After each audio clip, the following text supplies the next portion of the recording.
السلام علیکم ورحمۃ اللہ وبرکاتہ۔ آج ہم نورانی قاعدہ کی مشق نمبر 6 پڑھیں گے۔ اچھا، اس مشق کے اندر حرکات اور تنوین دونوں ہیں۔ ابھی تک ہم نے حرکات اور تنوین کو پڑھا ہے۔ آپ اچھی طرح سے جان گئے ہوں گے کہ حرکات کیا ہے اور تنوین کیا ہے، اور اس کے علاوہ یہ کہ آپ لوگوں کو الف سے لے کے یا تک تمام حروف کی پہچان بھی ہو گئی ہوگی۔ تو اب ہم نے کیا کرنا ہے کہ جو حرف ہم نے باریک یا موٹے پڑھے تھے وہ ہم نے اسی طرح سے پڑھنے ہیں، اور جس طرح سے ہم نے مخارج کے ساتھ ان حروف کو ادا کیا تھا وہ ہم نے اسی طرح سے پڑھنے ہیں، خواہ ان پہ زبر زیر پیش یا دو زبر دو زیر دو پیش کوئی بھی حرف ان کے اوپر حرکت آ جائے، لیکن ہم نے ان کی جو حروف ہیں ان کو مخارج سے لازمی ادا کرنا ہے۔ اس کے علاوہ یہ کہ را کے اوپر جب زبر یا پیش آئے گی تو را موٹی پڑھی جائے گی، اور اگر اس کے نیچے زیر آئے گی تو باریک پڑھی جائے گی۔ تو اس کے علاوہ یہ کہ ہم نے جوڑ کس طرح کروانے ہیں، اب یہاں پہ دیکھیں، یہ ہدایات کے اندر دیکھیں، یہاں پہ لکھا ہوا ہے کہ حمزہ زبر آ، با زبر با، ابا، دال دو زبر دن، ابدن۔ یہاں پہ جوڑ انہوں نے ایک حرف کے سکھا دیے ہیں، ٹھیک ہے، تو یہ کتنا آسان بھی ہو گیا۔ تو یہ یوں ہی ہم نے جوڑ کرنے ہیں۔ میں دوبارہ سے پڑھتی ہوں، حمزہ زبر آ، با زبر با، ابا، ان دونوں کو پہلے ملانا ہے۔ بعض پڑھتے ہیں حمزہ زبر آ با زبر دال دو زبر دن، سارا پڑھ جاتے ہیں، پھر بعد میں اس کو جوڑ رہے ہوتے ہیں۔ ایسے نہیں کرنا، دو حرفوں کو جوڑا، اگر پھر تیسرا بھی ملانا پڑ رہا ہے ساتھ تیسرے کو جوڑا، اس میں تو تیسرا دال الگ ہو گیا نا، الف اور با کے ساتھ نہیں ہے۔ تو بعض دفعہ یہ ہے کہ وہ تینوں آپس میں جڑ رہے ہوتے ہیں، تشدید وغیرہ ایسی پڑی ہوتی ہے، تو یہ بھی اگر اس کے علاوہ بھی ہمارے پاس جیسے نیچے دیکھیں چوتھی آیت چوتھی لائن جو ہے، تو رقبتین میں 1 2 3 4 ہیں ورڈز، تو اس میں جو ہے نا پہلے دو کو ملائیں گے، پھر تیسرے کو ساتھ جوڑ لیں گے، پھر چوتھے کو۔ میں آپ کو کر کے بھی دکھاتی ہوں، جوڑ کر کے آپ نے ایسے ہی کرنا ہے۔ اگر بچوں کو بھی آپ ایسے سکھائیں گے تو ان کے لیے نا بہت آسانی ہو جائے گی، ورنہ سارا پہلے ہجے کر دیا اور اینڈ پہ ان کو رواں کیا تو اتنی دیر میں پیچھے سے بھول جاتا ہے کہ ہم کیا پڑھ رہے تھے، کس کس کو ہم نے آپس میں جوڑا تھا۔ اگر آپ اس طریقے سے پڑھائیں گے تو آپ کا بچہ جو ہے ساتھ ساتھ کیونکہ جوڑ کرے گا یعنی ہجے کرے گا تو اس کو بالکل بھی مشکل نہیں ہوگی۔ اچھا جی، یہ جو ہمارے پاس دوسرا لفظ ہے احدن، اس کے ہم ہجے کرتے ہیں حمزہ زبر آ۔ اب دیکھیں یہ جوڑ کرنے میں بھی، یہ ہجے کرنے میں بھی آپ لوگوں نے زبر زیر پیش جس طرح پڑھا ویسے ہی پڑھنا ہے۔ ایسے نہیں کہ بس اینڈ پہ صحیح کر دیا اور ہجوں میں ہم نے خراب پڑھ دیا، حمزہ زبر آ ہا زبر ہا آ ہا ایسے پڑھے ہوں۔ آپ نے ایسے تو نہیں نا پڑھا حرکات کو، آپ نے کیسے پڑھا؟ حمزہ زبر آ، ہا زبر ہا، آہا، دال دو پیش دن، احدن۔ دیکھیں دو پیش کو ہم نے تنوین کی آواز ہم نے تھوڑی لمبی کر کے گنگنی آواز نکالنی ہوتی ہے، یعنی غنے جیسی، اور تھوڑا لمبا کرتے ہیں، لیکن یہاں پہ کیونکہ ہم نے جس طرح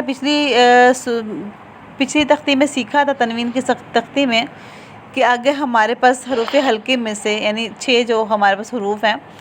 ان میں سے، اور یا لام را میں سے کوئی حرف آ جاتا ہے تو وہاں پہ ہم نے کیا نہیں کرنا، اخفا وہاں پہ نہیں کرنا۔ جہاں پہ ان ورڈز میں سے کوئی حرف نہیں آتا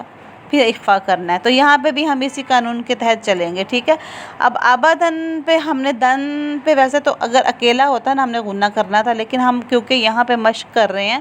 تو ہم نے کیا کرنا ہے، آبادن میں غنہ نہیں کریں گے، کیونکہ ہم یہ دیکھیں گے کہ آبادن کے دال کے دو زبر دن کے آگے حمزہ آ گیا ہے، احدن کا حمزہ آ گیا ہے، تو حمزہ کیا ہے، حروف حلقے میں سے ہے، تو اس لیے ہم اس کو پڑھیں گے آبادن احدن، ویسے پڑھا جاتا ہے، لیکن ہم اگر اس سوچ میں چل رہے ہیں کہ یہیں پہ ہم نے اخفا کی مشق کر لینی ہے تو ہم دال کے سامنے دیکھیں گے کہ حروف حلقے میں سے کوئی حرف تو نہیں ہے، تو دیکھیں گے اخذہ میں حمزہ آ رہا ہے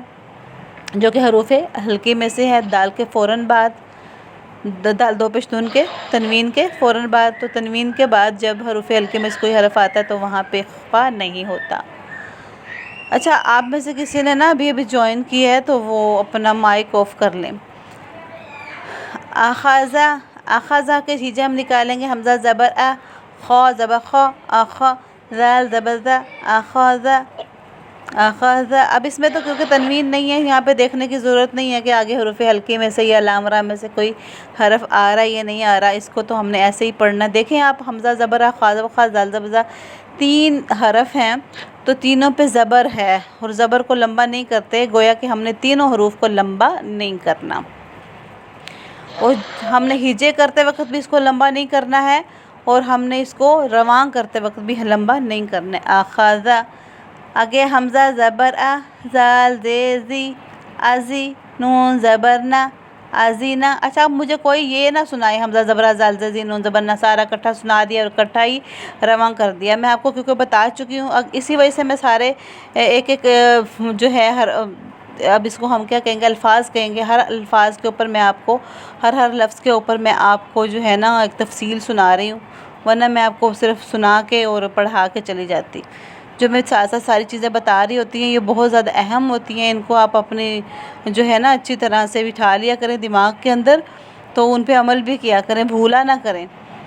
تو یہ 3 حرف ہیں، ہم نے 2 کو پہلے جوڑنا ہے، پھر تیسرے کو ساتھ لے کے چلنا ہے۔ حمزہ زبر ا، زال زے زی، ازی، نون زبر نا، ازینا، حمزہ زبر ا، میم زبر ما، اما، را زبر را، امارا۔ اچھا، مجھے لگتا ہے کہ میں نے آج آپ لوگوں کو جو ہے نا صفحہ شیئر نہیں کیا، بھول گئی تھی میں، ابھی مجھے یاد آیا ہے، سوری۔ ابھی میں آپ کو نا یہ صفحہ شیئر کر دیتی ہوں، ابھی ہم نے ویسے تھوڑا سا پڑھا ہے، تو یہی میں نے آپ کو سبق دینا ہے، اس سے زیادہ نہیں میں سبق دوں گی، کیونکہ پھر آپ لوگوں سے یاد نہیں ہوگا۔ جب آپ لوگوں کو یہ آ جائے گا نا، پھر میں آپ کو انشاءاللہ جو ہے زیادہ بھی دے دوں گی۔ تو ابھی میں صفحہ شیئر کر رہی ہوں آپ کو، یہ دیکھ لیں، تو میں پھر دوبارہ پڑھتی ہوں۔ ایک اور ورڈ ہمارا رہ گیا، حمزہ زبر ا، میم زبر ما، اما، را زبر را، امارا۔ اب دیکھیں یہ ایک لائن ہے نا، ایک پوری لائن ہے یہ، ابدن، احدن، اخذ، اذن، امرا۔ تو اخفا ہم نے ابدن پہ بھی نہیں کیا، احدن پہ بھی ہم نے اخفا نہیں کیا، کیونکہ دونوں کے سامنے حروف ہلکی میں سے الف آ رہا ہے، حمزہ آ رہا ہے، ٹھیک ہے۔ تو اخذ میں اور اذن اور امرا میں تو ویسے بھی تنوین نہیں ہے، ان کو ہم نے زبر زیر پیش کے ساتھ پڑھا ہے، تو یہ ہم نے لمبے نہیں کرنے، اس طرح سے پڑھنا ہے کہ نہ ہی ہم نے جھیجے کرتے وقت ان کو لمبا کرنا ہے، اور نہ ہی ہم نے ان کو رواں کرتے وقت۔